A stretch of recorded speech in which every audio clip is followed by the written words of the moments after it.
Greetings everyone, అందరూ బాగున్నారా? ఈరోజు మనం ఒక చిన్న కథ ద్వారా పాఠం నేర్చుకుందాం. ఈ కథ రోజా పువ్వు యొక్క కథ. అనగనగా ఒక అందమైన తోట ఉండేది. ఆ తోటని మాస్టర్ గార్డెనర్, తోటమాలి ఎంతో ప్రేమగా తన జ్ఞానాన్ని ఉపయోగించి ప్రతి చిన్న వివరాలను జోడించి వివిధ రకాల చెట్లు, పూలు, ఎన్నో రంగులు కలగలిపి ఉండేలా, సంవత్సరం పొడవునా అద్భుతమైన ప్రదర్శన ఇచ్చేలా ఆ గార్డెన్ను నిర్మించాడు. ఆ తోటలో గులాబీలు, లిల్లీలు, డైజీలు ఇంకా ఎన్నెన్నో చెట్లు ఉన్నాయి. ఆ చెట్లకు తోటమాలి అంటే ఇష్టం లేదు, కానీ తోటమాలి మాత్రం వాటిని ఎంతో ప్రేమగా, ఎంతో జాగ్రత్తగా చూసుకునేవాడు. తోటమాలి వాటిని కత్తిరించేవాడు. అవి పెద్దగా, బలంగా మారాలని ఆయన కోరుకునేవాడు. కానీ అది ఆ మొక్కలకు అర్థం కాలేదు. అలా జరుగుతుండగా తోటలో ఒక రోజా చెట్టుకి అందమైన రోజా పువ్వు వికసించింది. ఆ రోజా చెట్టు తోటమాలి సంరక్షణలో తెలియకుండానే ఎంతో అద్భుతంగా, దృఢంగా పెరిగింది. సూర్యకాంతి ఉన్న చోటులో అది ఉంది. ఆ రోజా పువ్వు ఒకరోజు నీడలో పెరిగిన మరొక పువ్వును గమనించింది. ఆ పువ్వు నీడలో ఎండవేడిని భరించటం లేదు. ఆ పువ్వు భరించినప్పుడు నేనెందుకు ఈ వేడిని భరించాలి అని ఈ రోజా చెట్టు ఆలోచించింది. కానీ అర్థం చేసుకోలేకపోయింది. వేర్వేరు పువ్వులు పెరగడానికి వివిధ రకాల సూర్యకాంతి అవసరమని రోజా చెట్టుకు తెలియదు.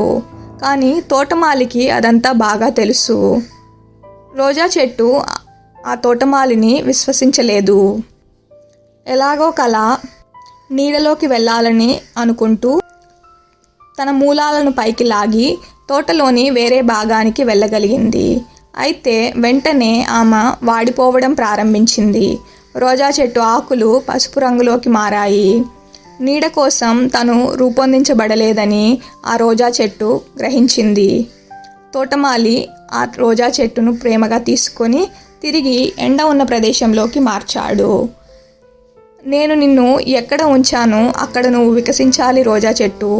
నీవు నన్ను విశ్వసించలేదా? నేను ప్రతి మొక్కకు అవసరమైన కత్తిరింపును, అవసరమైన పరిస్థితులను ఇస్తాను. నాకు అవి బాగా తెలుసు అని బోధిస్తాడు. అలా కొన్ని రోజుల తరువాత మరొకసారి తన దగ్గర పెరుగుతున్న లిల్లీ పూలను ఆ రోజా చెట్టు గమనించింది. రోజా చెట్టు తన రేకులు లిల్లీ పూలా కనిపించాలని కోరుకుంది. రోజా చెట్టు తనకు ఏమో ముళ్ళు ఉన్నాయి, కానీ లిల్లీకి మాత్రం ముళ్ళు లేవు. లిల్లీ చాలా అందంగా ఉంది, నేను అస్సలు బాలేను అనుకుంటుంది. కానీ నిజానికి రోజాకున్న ప్రత్యేకత తనకు తెలియదు. ఆ రోజా చెట్టు తన పెద్ద కొమ్మలను లిల్లీలా ఉండేలాగా కుదించడానికి ప్రయత్నించింది.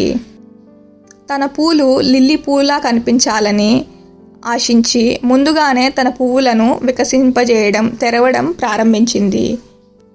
అలా ఆ రోజా చెట్టు ఎన్నో ప్రయత్నాలు చేస్తుంది. తను ఆ తోటలో తనకున్న పాత్రను తను నింపడం లేదని ఆ రోజా చెట్టు గ్రహించలేదు.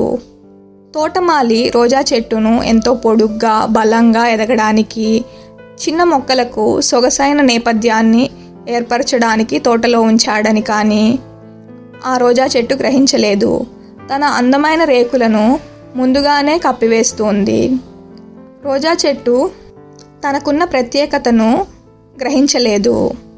తోటమాలి తిరిగి ఆ రోజా చెట్టు వైపు చూసి తనను ఎండలోకి మారుస్తూ ప్రతి పువ్వు ఒక కారణం కోసం భిన్నంగా ఉంటుందని, దానికి ఒక ప్రత్యేకత ఉంటుందని తోటమాలిపై విశ్వాసం ఉంచాలని కోరాడు.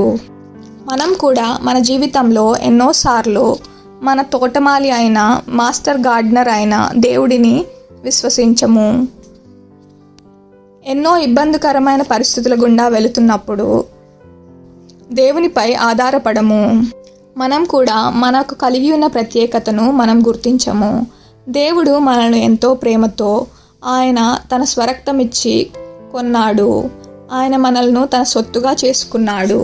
అది మనం గ్రహించము. బైబిల్లోని రోమీయులకు రాసిన పత్రిక 12వ అధ్యాయంలో 4వ వచనం నుండి 8వ వచనంలో దేవుడు ప్రతి ఒక్కరికి ఆయన కృపావరము చొప్పున వేర్వేరు కృపావరములు ఇచ్చాడు.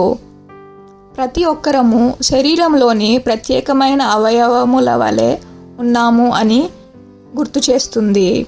మనం కూడా ఈ రోజాలాగా లిల్లీలాగా మారడానికి ప్రయత్నించకుండా దేవునిపై విశ్వాసం ఉంచి ఆయన వైపు చూద్దాం. మన పరిస్థితులను మార్చుకుందాం. Thank you for watching. ఈ స్టోరీ కనుక మీకు నచ్చినట్లయితే లైక్ చేయండి, ఇతరులకు షేర్ చేయండి. Please subscribe to this channel. మళ్ళీ ఇంకో స్టోరీతో కలుద్దాం.